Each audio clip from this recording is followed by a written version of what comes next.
Welcome to CBT Gujarat.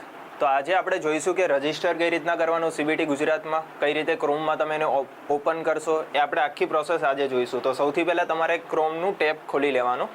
Search બટનમાં તમારે CBT Gujarat search કરવાનું, એટલે પહેલા નંબરની જ વેબસાઇટ તમને મળી જશે સીબીટી. એની ઉપર જેવું તમે ક્લિક કરશો એટલે આ ટાઈપનું તમને યુઆઈ જોવા મળી જશે. હવે તમારે રજિસ્ટર કરવા માટે રજિસ્ટર બટન ઉપર ક્લિક કરવાનું. જેવું તમે રજિસ્ટર બટન ઉપર ક્લિક કરશો એટલે આ ટાઈપનું એક ફોર્મ તમારી સામે ઓપન થઈ જશે. હવે એની અંદર તમારે તમારું first name, last name, email, mobile number, password અને આ જે અહીંયા પાસવર્ડ નાખ્યો એનો એ જ પાસવર્ડ તમારે અહીંયા નાખવાનો કન્ફર્મ કરવા માટે કે તમે કોઈ મિસપ્રિન્ટ નથી થતું એના માટે. પછી તમારે અહીંયા કેપેચા આપ્યો છે, કેપેચા નાખવાનો. અહીંયા હું નાખીશ શુભમ.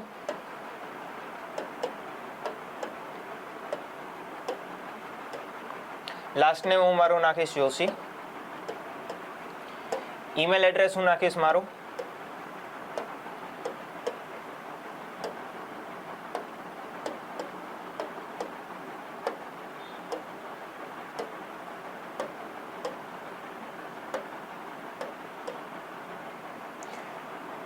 હવે @ કરવું હોય તો એ અહીંયા ઉપર તમને જોવા મળશે. તો તમારે Shift+2 દબાવશો એટલે @ આવશે.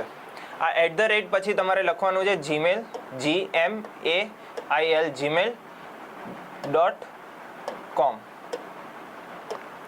આ તમારું ઈમેલ એડ્રેસ લખાઈ જાય એની પછી તમારે ફોન નંબર એન્ટર કરવાનો રહેશે.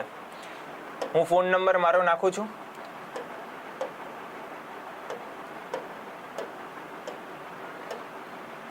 અને પાસવર્ડ તમારે બને તો ત્યાં સુધી તમે તમારી બર્થ ડેટ નાખી શકો, કેમ કે એક્ઝેક્ટ 6 લેટરનો હોય તો વધારે સારું.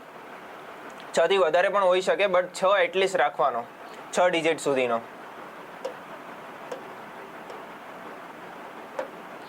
હવે અહીંયા જે પાસવર્ડ નાખ્યો હોય એ સેમ પાસવર્ડ તમારે અહીંયા એન્ટર કરવાનો.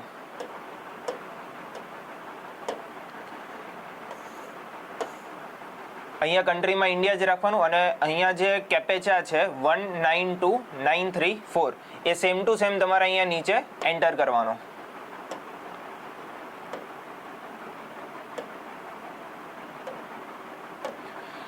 આ આખું તમારું ફોર્મ ભરાઈ જાય એની પછી તમારે રજિસ્ટર ઉપર ક્લિક કરવાનું.